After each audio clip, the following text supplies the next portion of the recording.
అందరికీ నమస్కారం. తెలుగు వాయిస్ ఛానల్కి స్వాగతం. ఈనాటి మన కథ వృద్ధాశ్రమంలో పెళ్ళి. ఉదయం 4 గంటలు. 68 రామేశ్వర్ గారు తన గదిలోని కుర్చీలో కూర్చుని పైకప్పు వైపు చూస్తున్నారు. వారి కళ్ళల్లో విచారం స్పష్టంగా కనిపిస్తుంది. వారు తమలో తాము మాట్లాడుకుంటున్నారు. రాత్రి మళ్ళీ నిద్ర పట్టలేదు. నా నిద్ర ఎక్కడ దాగిందో ఏమో అర్థం కావడం లేదు. ఒకప్పుడు ఇంటికి అలసిపోయి వచ్చినప్పుడు నిద్ర ఎప్పుడు నన్ను తన ఒడిలోకి తీసుకునేదో కూడా తెలిసేది కాదు. కానీ ఇప్పుడు ప్రపంచంలోని అందరిలో మొదటి పనికిరాని వ్యక్తిని నేనే అన్నట్టు అనిపిస్తుంది అనుకుంటూ రామేశ్వర్ గారు కుర్చీలో నుండి లేచి ఇంట్లో మొత్తం తిరుగుతూ ఒక్కొక్క మూలను చూడడం మొదలుపెట్టారు. ఇల్లు చాలా పెద్దదిగా, ఎత్తైన పైకప్పులు, వెడల్పాటి తలుపులు, పెద్ద పెద్ద గదులు. డబ్బుకు లోటు లేదు, కానీ కొడుకులు కోడళ్ల నవ్వులు మాయమయ్యాయి. భార్య తీపి చివాట్లు మాయమయ్యాయి. మనవళ్ళు మనవరాళ్ళు కేవలం జ్ఞాపకాలే. ఇల్లంతా ఒకసారి చూసుకుని తిరిగి గదిలోకి వచ్చి ఒక పాట పాడడం ప్రారంభించారు. ఒక్కడై రావడం ఒక్కడై పోవడం, నడుమ ఈ నాటకం విధిలీల, వెంట ఏ బంధము రక్త సంబంధము, తోడుగా రాదుగా తుదివేళ అంటూ గద్గదమైన గొంతుతో పాడుతూ వారి కళ్ళు చెమర్చాయి. నువ్వు లేకపోతే ఈ జీవితం భారంగా అనిపిస్తుంది సుమిత్ర అని అన్నారు రామేశ్వర్ గారు. సుమిత్ర వారి జీవిత భాగస్వామి. ఆమె లేకుండా ఈ ఇల్లు ఇటుకలు రాళ్ల నిర్మాణం మాత్రమే. 1 సంవత్సరం క్రితం సుమిత్ర మరణించింది. వెళుతూ వెళుతూ ఈ ఇంటి సందడి, నవ్వులు తనతో పాటు తీసుకెళ్ళిపోయింది. ఎప్పుడూ సుఖసంతోషాలతో నిండి ఉండే ఈ ఇంట్లో ఇప్పుడు నిశ్శబ్దం రాజ్యమేలుతోంది.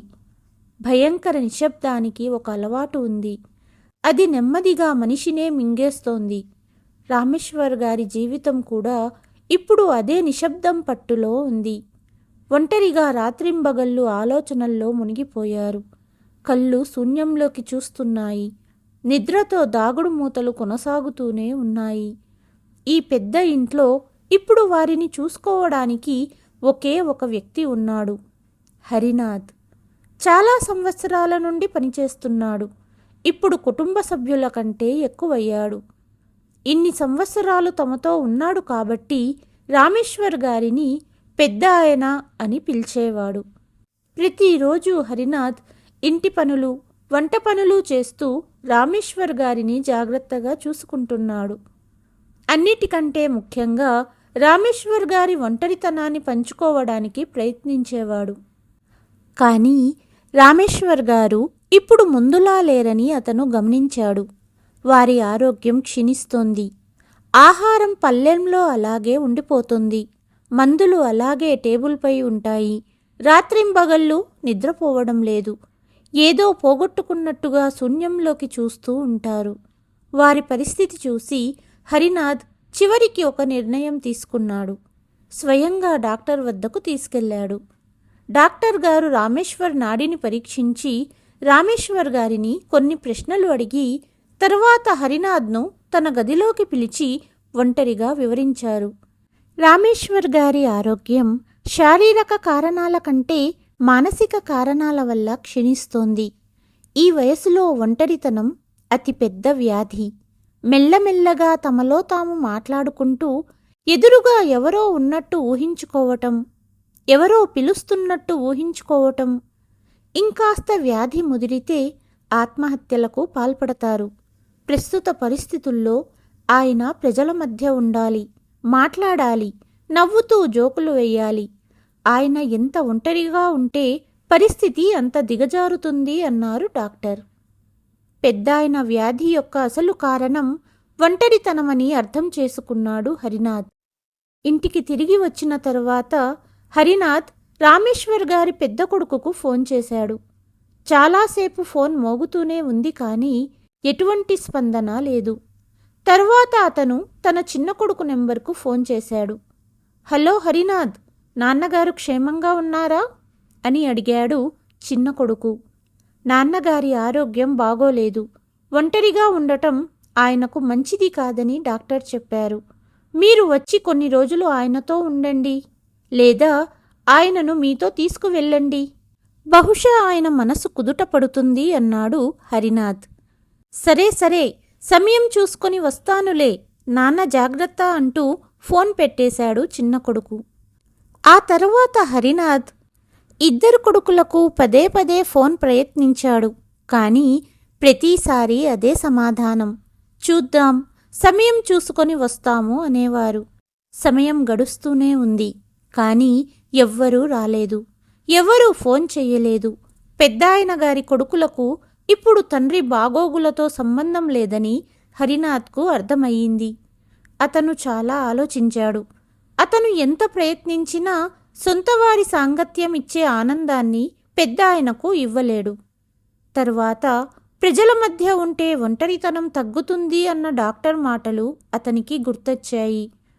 అదే రోజు సాయంత్రం హరినాథ్ రామేశ్వర్ గారి ఇద్దరు కొడుకులకు మళ్ళీ ఫోన్ చేసి డాక్టర్ చెప్పిన మాటలను వారికి తెలియజేశాడు. దాంతో వారిద్దరూ ఫోన్లో చాలాసేపు మాట్లాడుకున్న తర్వాత వారిద్దరికీ ఆయనను చూసుకోవడానికి సమయం లేదు కాబట్టి తమ నాన్నగారిని వృద్ధాశ్రమానికి పంపించాలనే ఏకగ్రీవ నిర్ణయానికి వచ్చారు. హరినాథ్ రామేశ్వర్ గారి కొన్ని బట్టలు బ్యాగ్లో పెట్టి ఆయన ముందు నిలబడ్డాడు. పెద్దాయన, సిద్ధంగా ఉండండి, రేపు నేను మిమ్మల్ని వృద్ధాశ్రమానికి తీసుకువెళ్తున్నాను అన్నాడు హరినాథ్. ఏమిటి హరి నువ్వు మాట్లాడేది? రామేశ్వరం గారు ఆశ్చర్యంగా అతని వైపు చూశారు. అవును పెద్దాయన, అక్కడ మీలాంటి వాళ్ళు చాలామంది ఉంటారు. మీరు అందరినీ కలుస్తారు, మాట్లాడుతారు. అక్కడ మీరు మీ విచారం నుండి బయటపడతారు అన్నాడు హరినాథ్. కానీ హరి, నా ఇద్దరు కొడుకులు నన్ను తీసుకెళ్లడానికి వస్తున్నారు. వారు కొన్ని రోజుల తర్వాత నన్ను తీసుకువెళ్తానని చెప్పారు. ఇది విన్న హరినాథ్ సంకోచిస్తూ, మీ పెద్ద కొడుకు మరియు చిన్న కొడుకు కలిసి ఈ నిర్ణయం తీసుకున్నారు అన్నాడు. రామేశ్వర్ గారు నిరాశగా తల వంచుకున్నారు. ఆయనకు వేరే దారి లేదు. మరుసటి రోజు హరినాథ్ ఆయనను వృద్ధాశ్రమానికి తీసుకువెళ్ళాడు. బయలుదేరుతున్నప్పుడు కారు కిటికీలో నుండి బయటికి చూస్తూ రామేశ్వర్ గారు తన ఇల్లు దూరంగా వెళ్లడం చూస్తున్నారు. ఆయన జీవితమంతా గడిపిన ఇల్లు, ఈ వయసులో ఆసరాగా ఉండవలసిన కన్న కొడుకులు ఇప్పుడు పేరుకు మాత్రమే మిగిలిపోయారు అనుకుంటూ రామేశ్వర్ గారి కళ్ళు చెమర్చాయి. కాసేపటికి రామేశ్వర్ గారి కారు వృద్ధాశ్రమం ప్రధాన ద్వారం వద్ద ఆగింది. హరినాథ్ కారు తలుపు తెరిచాడు. రండి పెద్దాయనా అన్నాడు. రామేశ్వర్ గారు కారు దిగి చుట్టూ చూశారు. 4 గోడల మధ్య ఉన్న ఈ వృద్ధాశ్రమంలో ఆయన మిగిలిన జీవితం గడవనుంది. ఇది ఆయనకు ఒక జైలులా అనిపించింది. లోపలికి అడుగు పెట్టగానే ఆయన చెవులకు రకరకాల శబ్దాలు వినపడ్డాయి. కొందరు వార్తాపత్రికలో మునిగిపోయారు, కొందరు అలా నడుస్తున్నారు, మరికొందరు బెంచీ మీద కూర్చొని గేటువైపు చూస్తూ ఎవరో తిరిగి వస్తారని ఆశిస్తున్నారు. నేను కూడా ఈ గుంపులో భాగం కాబోతున్నానా? ఆయన తనను తాను ప్రశ్నించుకున్నారు. ఆయన ఈ ఆలోచనలతో ముందుకు నడుస్తూ ధడ్ అని హఠాత్తుగా ఎవరినో ఢీకొట్టారు. మరియు చేతిలోని సూట్ కేస్ నేలపై పడిపోయింది. బట్టలు బయటికి వచ్చి నేలపై చెల్లా చెదురయ్యాయి. చూసుకొని నడవండి, రామేశ్వర్ గారు చికాకుగా అన్నారు. ఎదురుగా లేత ఎరుపు రంగు చీరలో, ముఖంపై చిరునవ్వు మరియు ఆత్మవిశ్వాసంతో 60 నుండి 62 వృద్ధ మహిళ నిలబడి ఉంది. క్షమించండి, నేను తొందరలో వెళ్తున్నాను, అందుకే మిమ్మల్ని ఢీకొట్టాను అని సమాధానం చెప్పింది ఆవిడ. రామేశ్వర్ గారు ఏమీ సమాధానం చెప్పలేదు. బట్టలు తీసి సూట్ కేసులో పెట్టారు మరియు ముందుకు వెళ్లారు. ఆయనతో పాటు వచ్చిన హరినాథ్ వృద్ధాశ్రమ మేనేజర్ దగ్గర కూర్చొని లాంఛనాలు పూర్తి చేయడంలో నిమగ్నమయ్యాడు. కొంత సమయం తర్వాత రామేశ్వర్ గారు ఈ కొత్త ప్రపంచంలో భాగమయ్యారు. కానీ ఈ ప్రపంచం ఆయనకు అపరిచితంగా ఉంది. హరినాథ్ పెద్దాయన గదికి వచ్చి జాగ్రత్తలు చెప్పి వెళ్ళిపోయాడు. మొదటి రాత్రి చాలా కష్టంగా గడిచింది. గదిలో రాత్రంతా అటూ ఇటూ తిరుగుతూనే ఉన్నారు. నిద్ర కళ్ళ దగ్గరకు వస్తుంది కానీ ఏవో జ్ఞాపకాలతో వెనక్కి వెళ్ళిపోతుంది. విచారంగా ఆయన తన గదిలోనే కూర్చునేవారు. 2 రోజులు ఇలానే గడిచాయి. ఈరోజు కూడా భోజనం చేసిన తరువాత ఆయన గదికి తిరిగి వచ్చారు. ఆయన మంచం మీద కూర్చున్న వెంటనే ఎవరో తలుపు మీద తేలికగా తట్టారు. లోపలికి రావచ్చా అని అడిగారు. రామేశ్వర్ గారు తలెత్తి చూశారు. మొదటి రోజు ఆయనను ఢీకొట్టిన మహిళ ఎదురుగా నిలబడి ఉంది. మహిళ మాటలకు ఆయన సమాధానం చెప్పలేదు. కేవలం చూపులు తిప్పేశారు. మహిళ నవ్వుతూ లోపలికి వచ్చి కుర్చీలాగి కూర్చొని, నా పేరు శకుంతల. ఆ రోజు మన ఢీకొనడం గుర్తుందా రామేశ్వర్ గారు అని అడిగింది. ఆయన ఇంకా మౌనంగా ఉన్నారు. ఆమె చిన్న నవ్వుతో తనంతట తానే మాట కొనసాగించింది. నా ఆకస్మిక రాక మరియు మాటలు మీకు వింతగా అనిపించి ఉండవచ్చు. కానీ ఏం చెయ్యను, నేను ఇక్కడ కేర్ టేకర్గా పనిచేస్తున్నాను. ఉదయం నుండి సాయంత్రం వరకు నేను ఇక్కడే ఉంటాను. ఇక్కడ ఉన్నవారి బీపీ, షుగర్ చెక్ చేయటం, వారి ఆరోగ్యాన్ని చూసుకోవటం, ఇదే నా దినచర్య. మొదటి రోజు మీరు వచ్చినప్పుడు కూడా నేను ఒక రోగిని చూడడానికి కంగారుగా వెళ్తున్నాను. అందుకే మిమ్మల్ని ఢీకొన్నాను అనింది. రామేశ్వర్ గారు ఇంకా మౌనంగానే ఉన్నారు. అప్పుడు శకుంతల గారు ఇలా అన్నారు, మీరు చాలా మౌనంగా ఉంటున్నారు అని అడిగింది. కానీ మీరు చాలా ఎక్కువగా మాట్లాడుతారు అని రామేశ్వర్ వెంటనే సమాధానమిచ్చారు. అవును, మీలాగా కోపంగా ఉండే అలవాటు నాకు లేదు. సరేలేండి, ఏదో ఒక్క మాటైనా మీరు మాట్లాడారు అనింది శకుంతల. రామేశ్వర్ గారు కనుబొమ్మలు ఎగిరేశారు. శకుంతల గది నుండి బయటికి వెళుతూ అక్కడే టేబుల్ మీద ఉన్న మందులను చూసింది. అరే, ఏమిటిది, మీరు మందులు వేసుకోలేదు? మీరు సమయానికి మందులు తీసుకోవాలి, లేకపోతే మీ ఆరోగ్యం మరింత పాడవుతుంది అనింది. ఎవరి కోసం? జీవితంలో ఏమి మిగిలి ఉంది?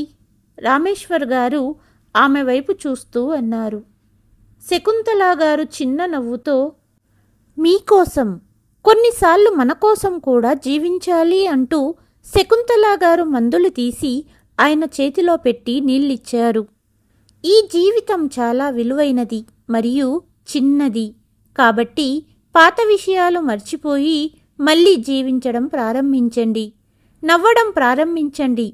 దానితో రామేశ్వర్ గారు చిరాకుగా ఇలా అన్నారు, ఈ మాటలు చెప్పటం చాలా సులభం. ముఖ్యంగా జీవితంలో సమస్యలు లేనివారికి వారు ఇలాంటి ఉపదేశాలు ఇవ్వటం మామూలే. కానీ నా జీవితంలో నేను ఏమి కోల్పోయానో మీకు తెలియదు అన్నారు రామేశ్వర్ గారు. శకుంతల గారు లోతుగా ఊపిరి పీల్చుకున్నారు. ఇక్కడ ఉన్న ప్రతి ఒక్కరూ ఏదో ఒకటి కోల్పోయారు. కొందరు జీవితాంతం సంపాదించిన డబ్బును వదిలి వచ్చారు. కొందరు తమ గుర్తింపును, మరికొందరు తమ సొంత వారిని, ఇంకొందరు సొంత వారిచే గెంటివేయబడతారు అన్నారు. రామేశ్వర్ గారు కళ్ళల్లో నీటిని గమనించిన శకుంతల, మీరు టీ తాగుతారా? ఇక్కడి టీ చాలా బాగుంటుంది. రామేశ్వర్ గారు మొదటిసారి ఆమె వైపు చూశారు. మీరు ప్రతి విషయాన్ని ఇంత తేలికగా ఎలా తీసుకోగలరు అన్నారు రామేశ్వర్ గారు. ఎందుకంటే జీవితంలో ఎన్నో చూశారు. ఇక మిగిలిన వృద్ధాప్యాన్ని భారంగా భావించడం తెలివైన పని కాదు అనేది నా ఉద్దేశం అనింది శకుంతల. మిమ్మల్ని చూస్తుంటే మనసులో ఏదో బాధపడుతున్నట్టుగా కనిపిస్తున్నారు. మన దుఃఖాన్ని ఎవరితోనైనా పంచుకుంటే మనస్సు తేలికవుతుంది అనింది శకుంతల. దాంతో రామేశ్వర్ గారు తన మనసులోని బాధను చెప్పడం ప్రారంభించారు. నా ఇల్లు ఎప్పుడూ సంతోషాలతో నిండి ఉండేది. నేను, నా భార్య సుమిత్ర మరియు మా 2 కొడుకులు అందరం కలిసి ఉండేవాళ్ళం. 2 కొడుకులు ఉన్నారని మేము చాలా అదృష్టవంతులం అనుకునేవాళ్ళం. పిల్లలు పెద్దవారయ్యారు. అమెరికాలో ఉద్యోగం చేయటం ప్రారంభించారు. తర్వాత వారిద్దరూ తమకు నచ్చిన అమ్మాయిలను పెళ్లి చేసుకున్నారు. అక్కడే స్థిరపడ్డారు. ఇంట్లో మేమిద్దరం భార్యాభర్తలం మాత్రమే మిగిలాము. కానీ ఎప్పుడూ ఒంటరిగా అనిపించలేదు. సుమిత్ర ఆ ఇంటికి ప్రాణం పోసేది. ఎల్లప్పుడూ ఇంట్లో నవ్వుతూ సందడిగా తిరిగేది. పిల్లలు కూడా సంవత్సరానికి ఒక్కసారైనా కలవడానికి వచ్చేవారు అని చెబుతూ రామేశ్వర్ గారి స్వరం వణికింది. ఆయన ఊపిరి పీల్చుకొని ముందుకు కొనసాగించారు. కానీ 1 సంవత్సరం క్రితం అనారోగ్యంతో సుమిత్ర మరణించింది. ఆ తర్వాత అంతా మారిపోయింది. ఆమె మమ్మల్ని వదిలి వెళ్ళిపోయిన తర్వాత నా కొడుకులు తల్లితో పాటు నన్ను కూడా వదిలేశారు. రామేశ్వర్ గారి స్వరం వణుకుతోంది. శకుంతల గారు రామేశ్వర్ గారి వైపు చూసి ఇలా అన్నారు. మిమ్మల్ని కాదనుకున్న కొడుకులకు మాత్రమే మీ ప్రపంచం పరిమితమయ్యిందా? రామేశ్వర్ గారు మౌనంగా ఉన్నారు. సుమిత్ర గారు మిమ్మల్ని వదిలి వెళ్ళిపోయారు. కానీ ఆమె జ్ఞాపకాలను పదిలంగా ఉంచుకొని జీవించడానికి బదులుగా మీరు జీవితంలో ఏమీ మిగలలేదనే ఆలోచనలో మిమ్మల్ని మీరు బంధించుకున్నారు అనింది శకుంతల. రామేశ్వర్ గారు మౌనంగా ఉన్నారు. మీకు శర్మగారి గురించి తెలుసా?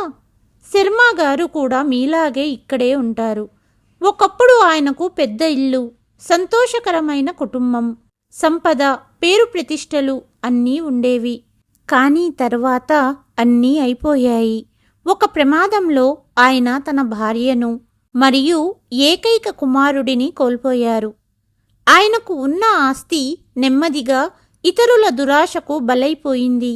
ఆయన ఇక్కడికి వచ్చినప్పుడు తన సర్వస్వాన్ని కోల్పోయారు. కానీ మిగిలిన జీవితాన్ని దుఃఖాన్ని పట్టుకుని జీవించడానికి ఆయన అంగీకరించలేదు. ఆయన మళ్ళీ ధైర్యం తెచ్చుకున్నారు. ఇప్పుడు ఆయన ప్రతి ఉదయం దగ్గరలోని గ్రామానికి వెళ్ళి పేద పిల్లలకు చదువు చెబుతున్నారు. ఎటువంటి ఆధారం లేని ఆ పిల్లల కోసం తన మిగిలిన జీవితాన్ని అంకితం చేశారు. ఇలా శర్మగారు తన జీవితాన్ని అర్థవంతం చేసుకున్నారు అని శకుంతల చెబుతుండగా రామేశ్వర్ గారు తన మాటలను చాలా శ్రద్ధగా వింటున్నారని, వారి కళ్ళల్లో కాంతి తిరిగి వస్తోందని శకుంతల గారు గమనించారు. శర్మగారు తన ఒంటరితనాన్ని తన బలంగా మార్చుకున్నారు అని ఆమె అన్నారు. ఇంతలో ఆశ్రమంలో పనిచేస్తున్న గార్డు గదిలోపలికి వచ్చాడు. మేడం, మేనేజర్ గారు మిమ్మల్ని పిలుస్తున్నారు అన్నాడు. సరే, ఇప్పుడే వస్తాను అని చెప్పి శకుంతల గారు బయటికి వెళ్ళారు. శకుంతల గారి మాటలు ఎన్నో సంవత్సరాలుగా దుమ్ము పేరుకుపోయిన మూసి ఉన్న తలుపులు తెరిచినట్లుగా అనిపించింది రామేశ్వరం గారికి. ఆశ్రమం వచ్చాక రామేశ్వర్ గారు మొదటిసారి తేలికగా భావించారు. ఆ రాత్రి కూడా నిద్రపట్టక రామేశ్వర్ గారు అటూ ఇటూ తిరుగుతున్నారు. కానీ ఈసారి పాత జ్ఞాపకాలను తలుచుకొని కాదు, మిగిలిన జీవితంలో ఏదో చెయ్యాలనే ఆలోచన, మళ్ళీ జీవించాలనే కోరిక కలిగింది. మరుసటి ఉదయం మొదటి కిరణంతో రామేశ్వర్ గారు తమ చెప్పులు వేసుకుని నెమ్మదిగా గది నుండి బయటికి వచ్చారు. బయట అందమైన తోట ఉంది. పచ్చదనంతో నిండి రంగురంగుల పువ్వులతో అలంకరించబడి ఉంది. అక్కడ ఆశ్రమ మాలి నేలను తవ్వి మొక్కల వేళ్లకు నీరు పోస్తున్నాడు. ఈ దృశ్యాన్ని చూడగానే రామేశ్వర్ గారి కళ్ళల్లో కాంతి తిరిగి వచ్చింది. ఒకప్పుడు తోట పని ఆయనకు కూడా అలవాటు ఉండేది. సుమిత్రకు గులాబీలు అంటే చాలా ఇష్టం. అందుకే ఆయన కూడా తన ఇంట్లో పువ్వులు పెంచేవారు. స్వయంగా తోటకు నీరు పోయటం, మొక్కలను కత్తిరించడం చేసేవారు. మొక్కల మాదిరిగానే మనిషి జీవితం కూడా ఉంటుంది. జాగ్రత్తగా చూసుకుంటే వికసిస్తుంది, వదిలేస్తే ఎండిపోతుంది అని ఆయన మనస్సులో అనుకున్నారు. అప్పుడు ఏమి జరిగిందో తెలియదు. ఆయన తోటలోకి వెళ్ళి మాలి నుండి పార తీసుకొని స్వయంగా నేలను తవ్వడం ప్రారంభించారు. మాలి ఆశ్చర్యంగా చూసి నవ్వి ఇలా అన్నాడు. వా అంకుల్ గారు, మీకు తోట పని అలవాటుందా? ఇంతలో శకుంతల గారు ఏదో పని మీద వెళ్తూ రామేశ్వర్ గారి గది ఖాళీగా ఉండడం చూసి ఆగిపోయారు. అరే, ఆయన ఎక్కడికి వెళ్ళారు అని ఆమె అటూ ఇటూ చూశారు. తరువాత కాసేపటికి దూరంగా రామేశ్వర్ గారిని చూసింది. ఆమె కళ్ళను ఆమె నమ్మలేకపోయింది. రామేశ్వర్ గారు తోటలో గడ్డి మీద కూర్చుని ఉన్నారు. చుట్టూ మరికొంతమంది వృద్ధులు ఉన్నారు. జోకులు వేసుకుంటున్నారు మరియు రామేశ్వర్ గారు పెద్దగా నవ్వుతున్నారు. ఇదంతా చూసి శకుంతల గారికి నవ్వు వచ్చింది. రామేశ్వర్ గారు ఇప్పుడు ముందు కంటే ఉత్సాహంగా ఉన్నారు. ఆయన ఆశ్రమంలోని వృద్ధులందరితో కలిసిపోయారు. ఒకరోజు ఆశ్రమంలో తన స్నేహితులలో ఒకరైన నారాయణ గారి ఆరోగ్యం బాగోలేదని, ఆయన గత కొన్ని రోజులుగా అనారోగ్యంతో బాధపడుతున్నారని ఎవరో చెప్పారు. ఇది విన్న రామేశ్వర్ గారికి చాలా కంగారుగా అనిపించింది. ఇది ఎలా సాధ్యం? జోకులు వేస్తూ అందరితో కలుపుగోలుగా ఉండే నారాయణ గారేనా ఇది అని రామేశ్వర్ గారు వెంటనే నారాయణ గది వైపు వెళ్లారు. గదిలోకి వెళ్ళగానే కళ్ళు మూసుకుని ఏదో లోతైన ఆలోచనలో మునిగిపోయినట్లు బెడ్ మీద పడుకున్నారు నారాయణ గారు. రామేశ్వర్ గారు నెమ్మదిగా ఆయన దగ్గరకు వెళ్ళి కూర్చున్నారు. నారాయణ గారు ఎలా ఉన్నారు అని అడిగారు. కానీ ఎటువంటి సమాధానం రాలేదు. రామేశ్వర్ గారు నవ్వుతూ ఇలా అన్నారు. ఏమైంది? అందరినీ నవ్వించే మీ నవ్వు దాక్కుందా? ఏం ఆలోచిస్తున్నారు అన్నారు. అప్పుడు నారాయణ గారు నెమ్మదిగా కళ్ళు తెరిచారు. ఆయన ముఖం మీద ఒక చిరునవ్వు. ఎందుకండి ఆ చిరునవ్వు అడిగారు రామేశ్వర్ గారు. మేము యువకులుగా ఉన్న రోజులు, ఆ సరదాలు, సినిమా హాల్లో మొదటి వరుసలో కూర్చుని సినిమాలు చూడడం గుర్తుకు వస్తున్నాయి అన్నారు సత్యనారాయణ. ఓహో, మీరు కూడా సినిమా అభిమానులా అన్నారు. అభిమాని ఏంటి? ఎన్టీఆర్ గారి ప్రతి సినిమా చూశాను. ఆయన డైలాగులు, స్టైల్స్ అన్నీ గుర్తున్నాయి అన్నారు సత్యనారాయణ గారు. సత్యనారాయణ గారి మాటలకి రామేశ్వర్ గారు నవ్వుతూ ఉన్నారు. చాలా రోజుల తర్వాత సత్యనారాయణ గారు కొంచెం ఉత్సాహంగా మాట్లాడడం ఇదే మొదటిసారి. తరువాత సత్యనారాయణ గారు ఉత్సాహంగా ఇలా అన్నారు. మాయాబజార్, గుండమ్మ కథ, లవకుశ, మిస్సమ్మ, పాతాళ భైరవి ఈ సినిమాలు ఎన్నిసార్లు చూశానో గుర్తు కూడా లేదు. ఒక్కసారి మళ్ళీ స్నేహితులతో ఆ సినిమాలు చూడగలిగితే బాగుండును అని చెబుతూ ఆయన కళ్ళల్లో నీళ్లు వచ్చాయి. రామేశ్వర్ గారు ఆయనను మౌనంగా చూస్తూ ఆయన కోరిక తీర్చగలిగితే ఎలా ఉంటుందని మనస్సులో అనుకున్నారు. అదే రోజు సాయంత్రం ఆయన వృద్ధాశ్రమ మేనేజర్తో మాట్లాడారు. మేనేజర్ గారు, మా కోసం ఒక మూవీ నైట్ ఏర్పాటు చేయగలరా అని అడిగారు.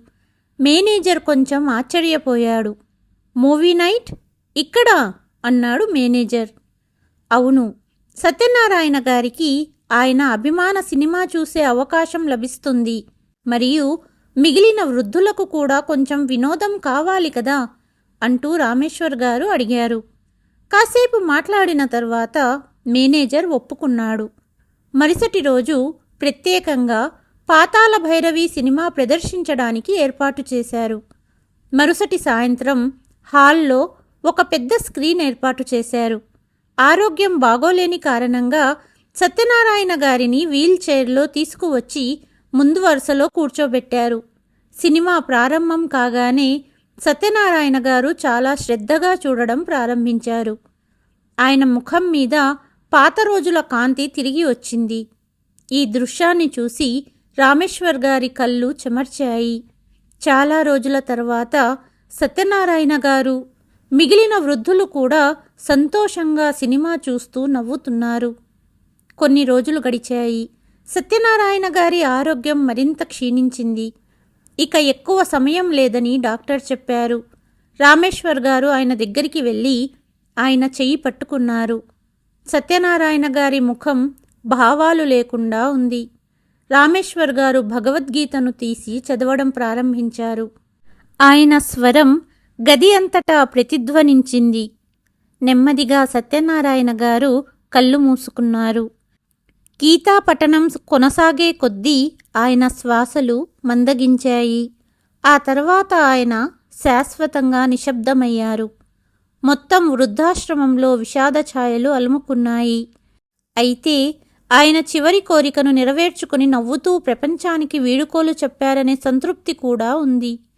రామేశ్వర్ గారి కళ్ళల్లో కన్నీళ్లు వచ్చాయి. సత్యనారాయణ గారి వీడుకోలు రామేశ్వర్ గారి హృదయంపై తీవ్రమైన ప్రభావాన్ని చూపింది. జీవితానికి భరోసా లేదని ఆయన మొదటిసారిగా గ్రహించారు. ఏ రోజు చివరిదో ఎవరికి తెలుసు?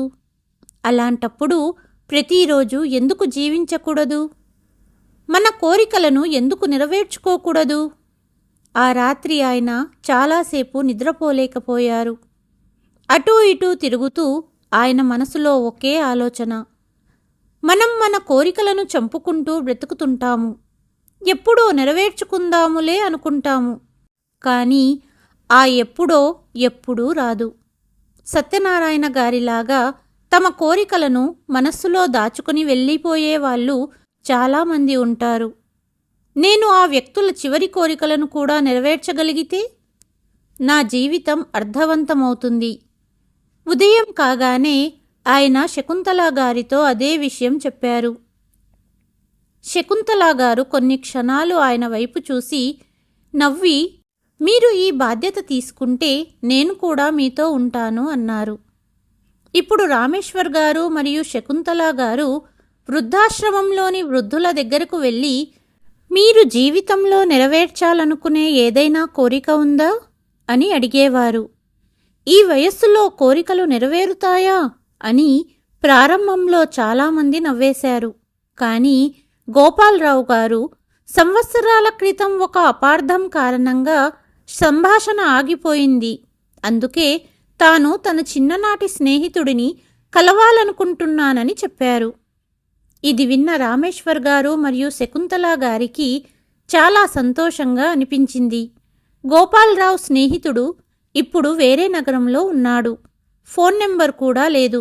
కానీ శకుంతల గారు మరియు రామేశ్వర్ గారు అనేక చోట్ల వెతికారు. చివరికి ఇద్దరి స్నేహితులు కలిశారు. దశాబ్దాల తర్వాత ఇద్దరు స్నేహితులు కలుసుకున్నప్పుడు వారి కళ్ళల్లో కన్నీళ్లు మరియు పెదవులపై చిరునవ్వు కనిపించాయి. చివరిసారిగా వారు ఒకరినొకరు యువకులుగా ఉన్న రోజులను గుర్తు చేసుకున్నారు. ఈరోజు వారు జీవితపు చివరి దశలో ఉన్నారు. వారు రోజంతా ఒకరితో ఒకరు గడిపారు. ఒక అపార్థం కారణంగా ఎన్ని సంవత్సరాలు వృధా చేశాము? నా ప్రాణ స్నేహితుడిని కలవాలని నా హృదయంలో ఎంతకాలం నుండో కోరిక ఉంది. అది ఇప్పుడే నెరవేరింది అని గోపాలరావు గారు హృదయపూర్వకంగా రామేశ్వర్ గారికి మరియు శకుంతల గారికి కృతజ్ఞతలు తెలిపారు. ఇప్పుడు రామేశ్వర్ గారి జీవితం ఒక కొత్త మార్గంలోకి మళ్ళింది. వారు వృద్ధాశ్రమంలోని వృద్ధుల అసంపూర్ణ కోరికల గురించి అడిగి వాటిని నెరవేర్చడానికి శాయశక్తులా ప్రయత్నించేవారు. ఎవరైనా తమ బాల్యపు గ్రామానికి వెళ్ళాలనుకుంటే, ఎవరైనా తీర్థయాత్రలకు వెళ్ళాలనుకుంటే, ఎవరైనా తమ కొడుకును ఒక్కసారి చూడాలనుకుంటే, ఎవరైనా తమకు ఇష్టమైన వంట తినాలనుకుంటే, రామేశ్వర్ గారు మరియు శకుంతల గారు కలిసి చాలామంది జీవితాలను సంతోషాలతో నింపారు.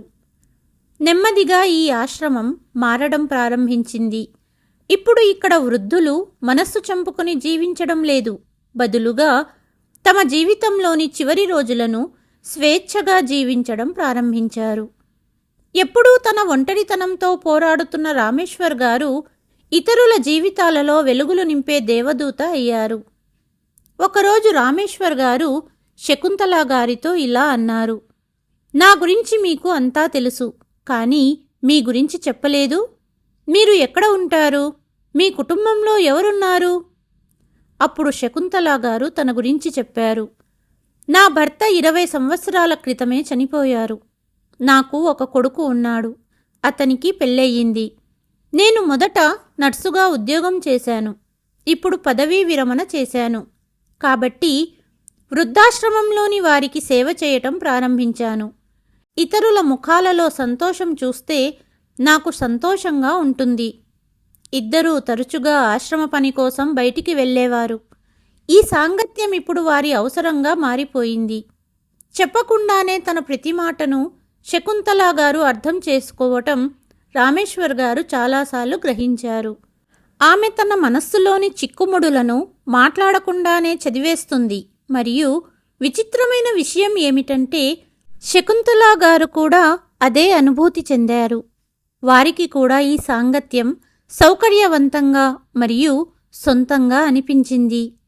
వృద్ధాశ్రమంలో ఇద్దరూ గంటల తరబడి మాట్లాడుకునేవారు, నవ్వుకునేవారు మరియు పాత రోజుల గురించి, పాత జ్ఞాపకాలు పంచుకోవటం. జీవితపు ఈ మలుపులో ఇద్దరికీ ఒక కొత్త ఆధారం దొరికినట్లు అనిపించింది. కానీ ఆ రోజు వాతావరణం కొంచెం భిన్నంగా ఉంది. రామేశ్వర్ గారు సాధారణ రోజుల మాదిరిగా నవ్వుతూ లేరు. ఆయన ముఖం మీద గంభీరత ఉంది మరియు ఆయన పదే పదే ఏదో చెప్పడానికి ప్రయత్నించి ఆగిపోతున్నారు. ఏమైంది రామేశ్వర్ గారు, ఈరోజు చాలా మౌనంగా ఉన్నారు అని అడిగింది శకుంతల. శకుంతల గారు, మనమిద్దరం ఒంటరి వాళ్ళం. ఈ వయసులో ఆధారం చాలా అవసరం. మనం కలిసి ఉంటే జీవితం ఎంత సులభమవుతుందో ఎప్పుడైనా ఆలోచించారా అన్నారు రామేశ్వర్ గారు. రామేశ్వర్ గారు, మీరేం మాట్లాడుతున్నారు అని ఆమె ఆశ్చర్యంగా అడిగింది. శకుంతల గారు, ఈ బంధానికి ఒక పేరు ఉండాలని నేను కోరుకుంటున్నాను. ఈ సమాజంలో గౌరవంగా ఒకరికొకరు ఆధారంగా ఉందాం రామేశ్వర్ గారు అన్నారు. శకుంతల గారు ఆశ్చర్యపోయారు. ఆమె లోపల ఎవరో తుఫాను రేపినట్లు అనిపించింది. రామేశ్వర్ గారు, మనం పిల్లలం కాదు ఇలా కొత్త సంబంధాలను ఊహించుకోవటానికి. మనం చేసే పనులు వేరొకరికి ఆదర్శంగా ఉండాలి. అంతేకాకుండా ఆప్యాయతను చూపించడానికి సంబంధం అవసరం లేదు కదా అనింది శకుంతల. లేదు, సమాజంలో జీవించడానికి ఒక సంబంధం కావాలి అన్నారు రామేశ్వర్. రామేశ్వర్ గారు, ఈ మాటలు మన వయస్సుకి తగినవి కావు. మీరు ఈ విషయాలు మాట్లాడాలనుకుంటే రేపటి నుండి నాతో మాట్లాడకండి. కొంతసేపు శకుంతల గారు మరియు రామేశ్వర్ గారి మధ్య ఎటువంటి సంభాషణ జరగలేదు. మౌనం తరువాత రామేశ్వర్ గారు ఇలా అన్నారు. నన్ను క్షమించండి శకుంతల గారు, బహుశా మీకు నచ్చనిదేదో మాట్లాడాను. మీరు నిశ్చింతగా ఉండండి. మనం ముందులాగే స్నేహితులుగా ఉంటాము అన్నారు రామేశ్వర్ గారు.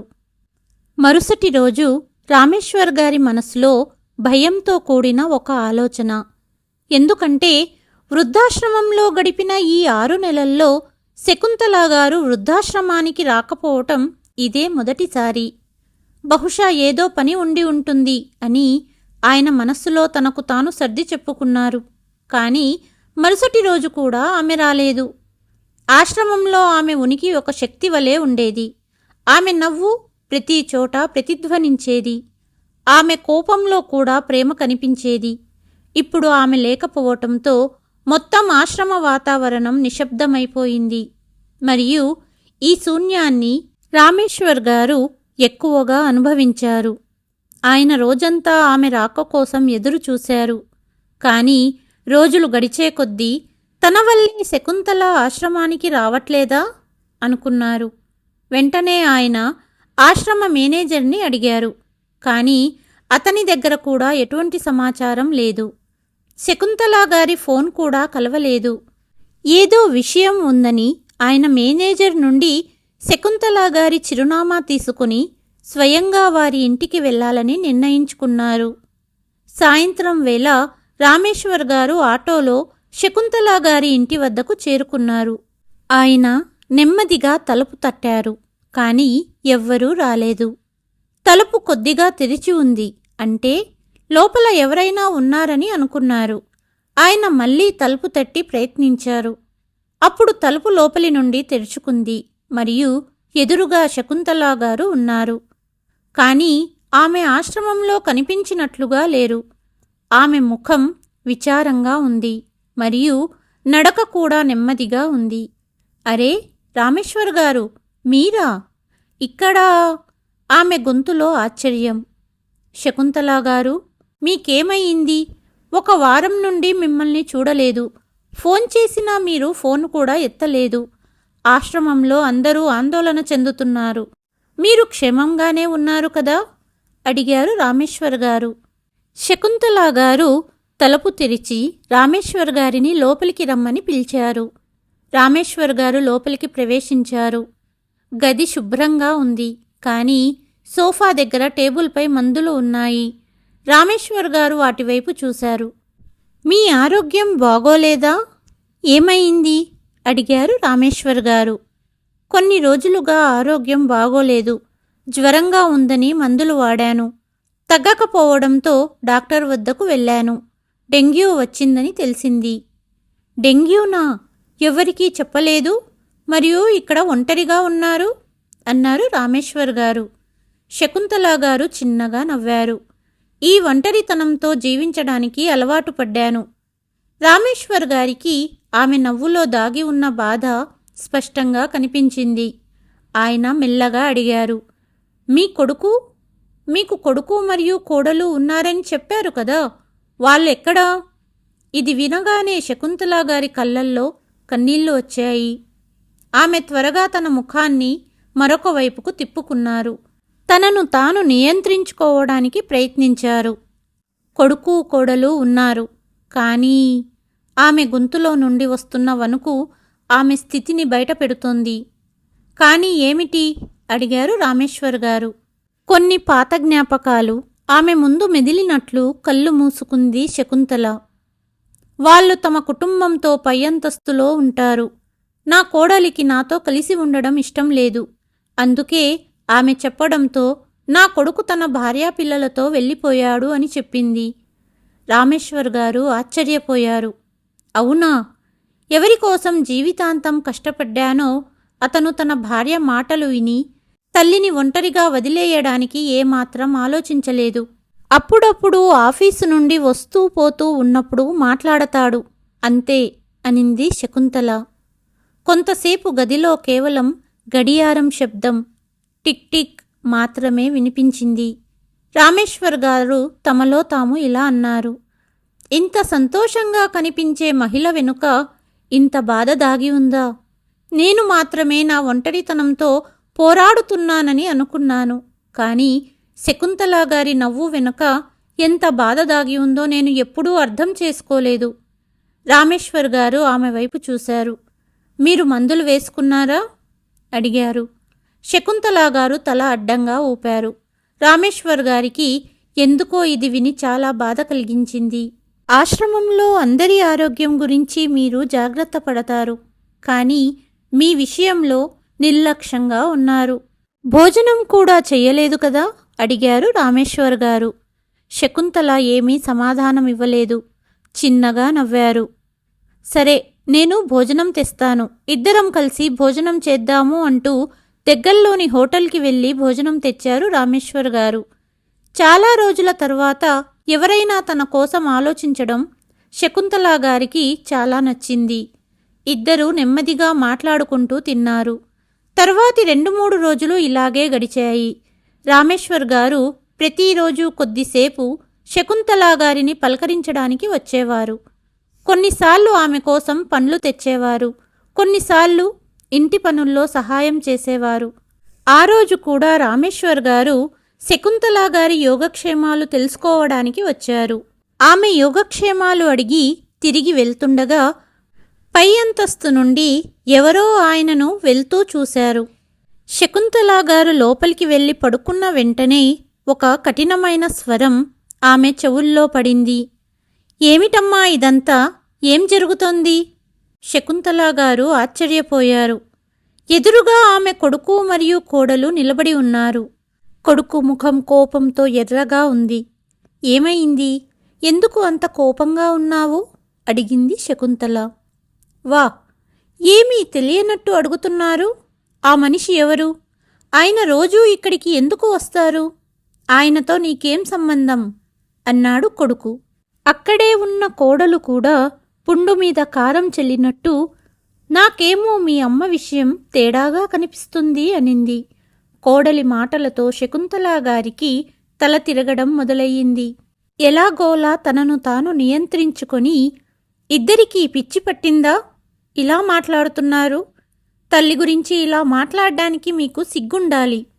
అతను నా స్నేహితుడు మాత్రమే. నేను రోగులకు సేవ చేయడానికి వెళ్ళే వృద్ధాశ్రమంలో ఆయన కూడా ఉంటారు. మానవత్వం దృష్ట్యా ఆయన నా యోగక్షేమాలు తెలుసుకోవడానికి వస్తున్నారు అనింది శకుంతల. నువ్వు 2 ఏళ్లుగా ఆ వృద్ధాశ్రమానికి వెళ్తున్నావు. ఇంతవరకు ఎవ్వరూ ఇంటి వరకు రాలేదు. గది తలుపులు మూసుకొని మాట్లాడాల్సిన విషయం ఏముంది? అడిగాడు కొడుకు. నీ ఉద్దేశమేమిటి? అనింది శకుంతల. అమ్మా, నీ నాటకాలిక ఆపు. ఇప్పటికే చుట్టుపక్కల వాళ్ళు మన గురించి ఏదేదో మాట్లాడుకుంటున్నారు. ఆఫీసు వాళ్ళకి ఈ విషయం తెలిస్తే నా పరువేం కావాలి? ఇక నీతో వాదన అనవసరం. సమాజం వేలెత్తి చూపే పనులు ఇక మానుకో. ఇకపై ఆ మనిషి ఇక్కడ కనిపించకూడదు. మరియు ఈ రోజు నుండి నువ్వు వృద్ధాశ్రమానికి వెళ్ళే ఆలోచన వదులుకో.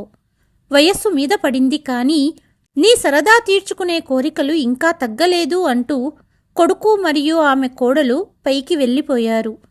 శకుంతల గారి కళ్ళల్లో కన్నీళ్లు వచ్చాయి. ఆమె కొన్ని క్షణాలు అలాగే నిలబడిపోయారు. మానవత్వం అనే విషయం కూడా ఈ ప్రపంచంలో ఉందని వీళ్లకు ఎలా చెప్పాలో అర్థం కాలేదు. ఆమె మనస్సులో భయంకరమైన కలవరం జరుగుతోంది. బహుశా కొడుకు మాట వినాలి. నేను ఏదో తప్పు చేస్తున్నానని వాళ్ళు అనుకుంటున్నారు. అందుకే నేను ఇక్కడే ఆగిపోవాలి అంటోంది. మరొక వైపు, కానీ నేను ఏం చేశాను? నేను ఎవరితోనైనా కూర్చొని కాసేపు మాట్లాడితే, వృద్ధాశ్రమానికి వెళ్ళి నిస్సహాయులైన వృద్ధులకు సేవ చేయటం తప్పెలా అవుతుంది అని ఆమె తన తలను పట్టుకొని కూర్చుండిపోయింది. కొడుకు మాటలతో మనస్సు ఎంత ఆందోళన చెందిందంటే ఇప్పుడు శ్వాస తీసుకోవడం కూడా కష్టంగా అనిపించింది. ఆమె ఆ రాత్రి భోజనం చెయ్యలేదు మరియు మందులు కూడా తీసుకోలేదు. మరుసటి రోజు ఉదయం నిద్రలేచేసరికి తీవ్రమైన జ్వరం వచ్చింది. బలహీనతగా అనిపించింది. చూస్తే జ్వరానికి మందులు కూడా అయిపోయాయి. ఆమె మెల్లగా బయటికి వచ్చి తన కొడుకు మరియు కోడలిని పిలిచింది. కానీ ఎటువంటి సమాధానం రాలేదు. ఆమె లోపలికి వచ్చి మంచం మీద నిస్సహాయంగా పడుకుంది. హఠాత్తుగా తలుపు వద్ద చిన్న శబ్దం వినిపించింది. మనవడు సంకోచిస్తూ లోపలికి తొంగి చూశాడు. నానమ్మ పరిస్థితి చూసి పిల్లవాడు భయపడ్డాడు. నానమ్మా అని అతను మెల్లగా పిలిచాడు. చిన్నా, నీళ్లు కావాలి అని ఆమె అంది. మనవడు త్వరగా వంటగది నుండి నీళ్లు తీసుకొచ్చి ఆమె వణుకుతున్న చేతుల్లో పెట్టాడు. చిన్నా, నీ నాన్నని పిలువు అని ఆమె అంది. సరే నానమ్మా, నేను అమ్మా నాన్నలను పిలుస్తాను అని చెబుతూ అతను పరిగెత్తాడు. నాన్నా, నానమ్మ చాలా అనారోగ్యంగా ఉంది, మిమ్మల్ని పిలుస్తోంది అన్నాడు చిన్న. కాని చిన్న మాటలను పట్టించుకోలేదు తండ్రి. తల్లి యోగక్షేమాలు అడగకుండానే ఆఫీసుకు బయలుదేరాడు. అమ్మా, నానమ్మని చూసిరా అని పిల్లవాడు తల్లితో అన్నాడు. నువ్వు సైలెంటుగా చదువుకో, ఎక్కువ మాట్లాడకు అని తల్లి చులకనగా అంది మరియు తలుపు గడియ పెట్టింది.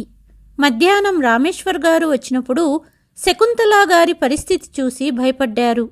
ఆమె ముఖం పాలిపోయింది, శరీరం కాలిపోతోంది మరియు కళ్ళు సగం తెరిచి ఉన్నాయి. దేవుడా, ఏం జరిగింది మీకు శకుంతల గారు అని రామేశ్వర్ గారు ఆమె నుదిటిని తాకారు. తీవ్రమైన జ్వరం, ఒళ్లంతా కాలిపోతుంది. రామేశ్వర్ గారు అటూ ఇటూ చూశారు. ఎవ్వరూ కనిపించడం లేదు. ఆయన వెంటనే బయటికి పరిగెత్తారు. రోడ్డు మీద నిలబడి ఉన్న ఒక ఆటోను పిలిచి త్వరగా శకుంతల గారిని ఆటో అతని సహాయంతో బయటికి తీసుకువచ్చారు. వారు ఇంటి నుండి బయటికి వస్తున్న సమయంలో శకుంతల గారి కోడలు పైకప్పు మీద నిలబడి ఈ దృశ్యాన్ని చూస్తోంది. ఆమె వెంటనే తన భర్తకు ఫోన్ చేసింది. మీ అమ్మ మళ్ళీ ఇంటి నుండి బయలుదేరింది, అది కూడా ఆ మనిషితోనే అని చెప్పింది. ఏంటి, మళ్ళీనా? నా మాట వినకుండానా? అమ్మకి ఎంత ధైర్యం! ఈరోజు వాళ్ళిద్దరి పని చెప్తాను అని కోపంతో అన్నాడు కొడుకు. హాస్పిటల్లో దాదాపు 3-4 గంటల తర్వాత శకుంతల గారి పరిస్థితి మెరుగుపడింది. రామేశ్వర్ గారు ఆమె దగ్గర కూర్చున్నారు. సాయంత్రం అవుతోంది. ఆస్పత్రిలోని మంచం మీద పడుకున్న శకుంతల, రామేశ్వర్ గారు, నేను మరోసారి వృద్ధాశ్రమానికి వెళ్ళాలి. అక్కడకు వెళితే నా మనస్సు శాంతిస్తుంది అనింది. సరే, నేను మిమ్మల్ని అక్కడికే తీసుకువెళ్తాను. వృద్ధాశ్రమానికి వెళ్ళాలనే ఆలోచనతోనే శకుంతల గారు ఉత్సాహంగా ఉన్నారు. అక్కడికి వెళ్తే ఇంటిలోని ఉక్కిరిబిక్కిరి వాతావరణం నుండి కాసేపు విముక్తి లభిస్తుంది. రామేశ్వర్ గారు ఆమెను ఆస్పత్రి నుండి డిశ్చార్జ్ చేయించి వృద్ధాశ్రమం వైపు బయలుదేరారు. అక్కడ ఇంట్లో ఆమె కొడుకు కోపం తారాస్థాయికి చేరుకుంది. కానీ చాలా ఆలస్యమయ్యింది. శకుంతల గారు ఇంకా ఇంటికి తిరిగి రాలేదు. తల్లి ఆశ్రమానికే వెళ్ళుంటుందని కొడుకుకి అర్థమయ్యింది. శకుంతలను తీసుకుని రామేశ్వర్ గారు ఆశ్రమం చేరుకునేసరికి వెనుక ఒక కారు ఆగింది. అందులో కూర్చున్న ఆమె కొడుకు మరియు కోడలు వారు ఆటో నుండి దిగి ఒకరి చేతులు మరొకరు పట్టుకొని నెమ్మదిగా వృద్ధాశ్రమంలోకి వెళ్తున్న దృశ్యాన్ని చూశారు. కొడుకు ముఖం కోపంతో ఎర్రబడింది. చూశారా, నేను చెప్పాను కదా మీ అమ్మ గురించి. ఇప్పుడు ఈ మనిషితో బహిరంగంగా తిరుగుతున్నారు అని కోడలు అంది. వృద్ధాశ్రమం లోపలికి వెళ్ళగానే శకుంతలా గారి ముఖంపై ప్రశాంతత అలుముకుంది. అక్కడ ఉన్న వృద్ధులు ఆమెను చూసి ఆప్యాయంగా పలకరించారు. శకుంతలకు తమ సొంతవారి మధ్యకు తిరిగి వచ్చినట్లు అనిపించింది. అరే శకుంతలా గారు, ఎలా ఉన్నారు మీరు? మీరు లేకుండా ఆశ్రమం బోసిపోయినట్లు ఉంది. ఇలాంటి స్వరాలే నలువైపులా వినిపించాయి. అంతటా ఆత్మీయత ఉంది. ఒకరు కుర్చీలాగి ఇచ్చారు, ఒకరు నీటి గ్లాస్ తెచ్చారు. కొంతమంది వృద్ధ మహిళలు దగ్గరికి వచ్చి కూర్చున్నారు మరియు మాట్లాడుతూ నవ్వడం ప్రారంభించారు. చాలా రోజుల తర్వాత శకుంతలా గారు మనస్ఫూర్తిగా నవ్వారు. కానీ హఠాత్తుగా హాల్లోని కదలిక ఆగిపోయింది. అందరూ తలుపు వైపు చూశారు. తలుపు వద్ద కొడుకు మరియు కోడలు నిలబడి ఉన్నారు. వారితో పాటు 7 సంవత్సరాల వారి కొడుకు చిన్నా కూడా ఉన్నాడు. శకుంతలా గారికి కొడుకు కళ్ళల్లో కోపం మరియు కోడలి ముఖంలో అసహ్యం కనిపించాయి. నలుగురిలో విచ్చలవిడిగా తిరుగుతున్నావు. అసలు సిగ్గులేదా నీకు? మా పరువు తీసేశావు. ఛీ అని కొడుకు అన్నాడు. శకుంతలా గారు మెల్లగా లేచి వారి దగ్గరకు వచ్చారు. ఏం మాట్లాడుతున్నారు మీరు? సిగ్గు మీకుండాలి. అనారోగ్యంతో ఉన్న తల్లి పిలిచినా పట్టించుకోలేదు అనింది శకుంతల. మధ్యాహ్నం మీరు ఈ మనిషితో ఎక్కడికి వెళ్ళారు అని కోడలు కోపంగా అంది. హాల్లో నిశ్శబ్దం అలుముకుంది. వృద్ధాశ్రమ సభ్యులు ఆశ్చర్యపోయారు. హద్దుల్లో ఉండు కోడలా, నాకు చాలా జ్వరం వచ్చింది. మందులు కూడా లేవు. రామేశ్వర్ గారు సమయానికి వచ్చి నన్ను ఆస్పత్రికి తీసుకువెళ్లారు. అప్పుడే నా ప్రాణానికి ఊపిరి వచ్చింది. లేకపోతే ఏమయ్యేదో అని శకుంతల అనింది. ఓ, ఇక ఇప్పటి నుండి ఆయన మిమ్మల్ని చూసుకోవడానికి వస్తారా? మేము ఇక్కడ చచ్చిపోయామనుకున్నావా అని కొడుకు వ్యంగ్యంగా అన్నాడు. ఇది విని రామేశ్వర్ గారు ముందుకు వచ్చి గట్టిగా అన్నారు. మీరు చచ్చిపోలేదు, కానీ ఆమెకు అవసరమైనప్పుడు మీరెక్కడున్నారు అన్నారు. మా మధ్య మీరు మాట్లాడాల్సిన అవసరం లేదు. ఇది మా కుటుంబ విషయం అన్నాడు కొడుకు. కుటుంబ విషయమా? తల్లి ఆరోగ్యం ఇంత క్షీణించి ఉంటే కొడుకు కోడలు కనీసం పట్టించుకోకపోతే దానిని కుటుంబం అంటారా అన్నారు రామేశ్వర్ గారు. నేను చెప్తున్నాను, మీరు నోరు మూసుకోండి, లేకపోతే అన్నాడు కొడుకు కోపంగా. లేకపోతే ఏంటి? ఆయన ఏం తప్పు చెప్పారు అని శకుంతలా గారు గట్టిగా అన్నారు. చాలు, మరీ ఎక్కువయింది. మీరిద్దరి మధ్య సంబంధం ఏమిటో నాకు అర్థం కావడం లేదు అనింది కోడలు. 2 క్షణాలు శకుంతలా గారు కళ్ళు మూసుకున్నారు. ఆమె మనస్సులో చాలా ఆలోచనలు తిరుగుతున్నాయి. అప్పుడు ఆమె నెమ్మదిగా కళ్ళు తెరిచి తన కొడుకు కోడలి వైపు చూశారు. నేను మీ ప్రశ్నకు సమాధానమిస్తాను అని చెప్పి వెనక్కి తిరిగి రామేశ్వర్ గారి వైపు చూసి ఇలా అన్నారు. రామేశ్వర్ గారు, నేను నా జీవితాన్నంతా నా కొడుకు జీవితాన్ని తీర్చిదిద్దడానికే కేటాయించాను. నా ప్రతి సంతోషాన్ని త్యాగం చేశాను. నా అవసరాలు, నా కోరికలు అన్నీ వదులుకున్నాను. ఒంటరి తల్లిగా కష్టపడుతూ జీవితం గడిపాను. కొడుకుకు ఎటువంటి లోటు రాకుండా చూసుకున్నాను. కానీ చివరికి నాకేం దక్కింది? అవమానం మరియు ద్వేషం. నేను నా జీవితాన్ని తప్పు ఆలోచనలతో గడిపానని నాకు అర్థమయ్యింది. ఈరోజు నేను నా కోసం ఒక నిర్ణయం తీసుకోబోతున్నాను. రామేశ్వర్ గారు, మీరు నన్ను పెళ్లి చేసుకుంటారా? ఒక్క క్షణం హాల్ అంతా నిశ్శబ్దమైపోయింది. రామేశ్వర్ గారు ఆశ్చర్యపోయారు. కొడుకు మరియు కోడలి గుండెల్లో కలవరం చెలరేగింది. అమ్మా, ఏం మాట్లాడుతున్నావు? ఈ వయసులో పెళ్ళి? కొంచెం సిగ్గుండాలి. బంధువులు స్నేహితులు ఏమనుకుంటారు అని కొడుకు కోపంతో అరిచాడు. శకుంతలాగారు మొదటిసారి, బాబూ, చుట్టూ ఉండే ప్రజల గురించి ఎంత ఆందోళన చెందుతున్నావో అంత ఆందోళన నీ తల్లి గురించి కూడా చెందాల్సి ఉంది. నాకు ఒక విషయం మాత్రమే తెలుసు. రామేశ్వర్ గారి సాంగత్యం అంటే నాకిష్టం, మరియు నా సాంగత్యం అంటే ఆయనకిష్టం. కానీ ఈ సంబంధానికి పేరు పెట్టకపోతే ప్రజలు రకరకాల పేర్లు పెడతారని నాకు తెలుసు. సొంత కొడుకు కోడలు వదలనప్పుడు ప్రజలు మాత్రం వదులుతారా? అనింది శకుంతల. రామేశ్వర్ గారు ఏమీ మాట్లాడలేకపోయారు. శకుంతల ఆయన వైపు చూసి, రామేశ్వర్ గారు, ఈ కొద్ది రోజుల్లో నేను మిమ్మల్ని చాలా దగ్గరగా చూశాను. మీ మంచితనాన్ని గ్రహించాను. మీరు నా సుఖదుఖాల్లో పాలు పంచుకోగలరు. మీరు నన్ను స్వీకరిస్తారా అంటూ చెయ్యి చాచి అడిగింది శకుంతల. రామేశ్వర్ కూడా నవ్వుతూ ఆమె చెయ్యి పట్టుకున్నారు. చాలా బాగుంది. మీరిద్దరూ తీసుకున్నది సరైన నిర్ణయం. మీరు మీకోసం నిలబడినందుకు నాకు గర్వంగా ఉంది అని అక్కడ నిలబడిన వృద్ధాశ్రమ మేనేజర్ అన్నారు. కొడుకు మరియు కోడలి ముఖాలు పాలిపోయాయి. అమ్మా, మా పరువు గంగలో కలిపావు అని కోపంతో కొడుకు గొంతు హాలంతా ప్రతిధ్వనించింది. నీ తల్లికి ప్రేమ మరియు కొడుకు తోడు అవసరమైనప్పుడు నువ్వు ఏమిచ్చావు? ఒంటరితనం, నిర్లక్ష్యం. మరియు ఇప్పుడు నేను నా కోసం జీవించాలని నిర్ణయించుకున్నప్పుడు నీకు సమాజం గుర్తుకు వస్తోంది. ఒక్క విషయం గుర్తుంచుకో, సంతోషంగా ఉండడానికి వయస్సుతో సంబంధం లేదు. వృద్ధాశ్రమంలో నివసించే మిగిలిన వృద్ధులు కూడా ఆమె చుట్టూ గుమిగూడారు. అందరూ శకుంతల చేసిన పనికి మద్దతు ఇచ్చారు. తల్లి గురించి ఏమనుకుంటున్నావు బాబు?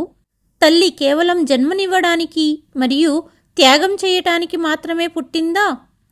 తన సంతోషం గురించి ఆలోచించే హక్కు ఆమెకు లేదా?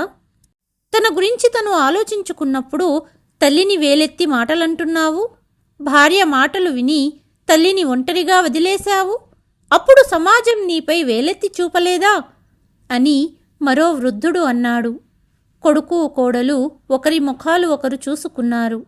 అంతలో అక్కడ అందరిలో వృద్ధురాలు, శకుంతల, నువ్వు ఒంటరిదానివి కాదు, మేమందరం నీతో ఉన్నాము అనింది. వృద్ధాశ్రమంలోని వారందరూ చప్పట్లతో ఆవిడ మాటలను సమర్థించారు. మరియు వృద్ధాశ్రమం చప్పట్లతో మారుమోగిపోయింది. శకుంతల గారి మనవడు అక్కడే నిలబడి ఇదంతా వింటున్నాడు. చాలా అమాయకంగా, నిజంగా నా నానమ్మకు పెళ్లి జరుగుతుందా? నేను కూడా వస్తాను పెళ్లికి అన్నాడు. అప్పుడే అతని తల్లి చిన్న చెయ్యి పట్టుకుని కోపంగా బయటికి తీసుకువెళ్ళింది. కాని వెళ్తూ వెళ్తూ మనవడు పదే పదే తన నానమ్మ వైపు చూస్తూ వెళ్ళాడు. శకుంతల కొడుకు కూడా కోపంగా కాళ్ళు నేలకేసి బాదుకుంటూ వెళ్ళిపోయాడు. రామేశ్వర్ గారు మరియు శకుంతల గారు ఒకరినొకరు చూసుకున్నారు. ఇద్దరి కళ్ళల్లో ఒక కొత్త వెలుగు ఉంది. ఇప్పుడు ఎటువంటి పశ్చాత్తాపం లేదు మరియు ఎటువంటి భయమూ లేదు. మరుసటి రోజే రామేశ్వర్ గారు తన ఇల్లు మరియు మిగిలిన ఆస్తి గురించి నిర్ణయం తీసుకున్నారు. తన ఇద్దరు కొడుకులు మరియు కోడళ్ల నుండి ఆయనకు ఎటువంటి ఆశ లేదు మరియు ఆయనకు ఇప్పుడు వారసత్వం పట్ల కూడా పెద్దగా శ్రద్ధ లేదు. ఆయన జీవితాంతం సంపాదించిన ధనం ఇప్పుడు ఒక మంచి పని కోసం ఉపయోగించుకోవాలనుకున్నారు. రామేశ్వర్ గారు తన ఇల్లు చాలా సంవత్సరాల నుండి తనకు సేవ చేసిన హరినాథ్ పేరిట రాశారు. ఇప్పుడు రామేశ్వర్, శకుంతల పెళ్లి చేసుకున్నారు. తమ బంధానికి ఒక పేరు పెట్టారు మరియు పూర్తిగా వృద్ధాశ్రమ ప్రజల అసంపూర్ణ కోరికలను నెరవేర్చడంలో నిమగ్నమయ్యారు. వారు కలిసి జీవించారు. ఒకరికొకరు సుఖదుఖాల్లో తోడు నీడగా ఉన్నారు మరియు ప్రపంచం విస్మరించిన వారి కోసం తమ చివరి శ్వాస వరకు జీవించారు.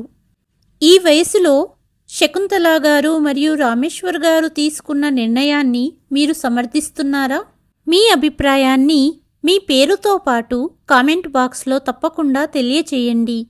కథ నచ్చితే లైక్ చేయండి మరియు ఈ కథ మీ హృదయాన్ని తాకితే మీ తోటి వారికి షేర్ చేయండి. కథను చివరి వరకు విన్నందుకు ధన్యవాదాలు.